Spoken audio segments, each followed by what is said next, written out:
باش در تماسم صحبت میکنم.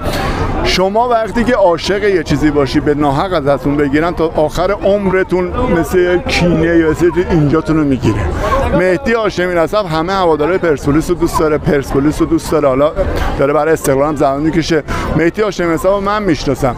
مهدی هاشمی نسب عشقش رو ازش گرفت، پرسپولیس رو ازش گرفت. دقیقاً شما میدونید اون که آره کسایی که میگن آقای عابدینی، خیلی میگن آقای نه عابدینی تا روز آخر من تو جلساتشون التماس میکرد به علی آقا که علی آقا اخر شیطون بیا پایین بذار مهدی باشه. گفت نه، یادمه گفت که یه جمله گفت یادم نیست، گفت که هر چی باشه به درد من نمیخوره. گفت علی اسخرش، یادم آقای عابدینی هم به علی آقا میگفت، علی میگفت از علی اسخر شیطون. من خونه عابدینی با علی آقا جلسه داشتیم، 2-3 جا دیگه جلسه داشتیم.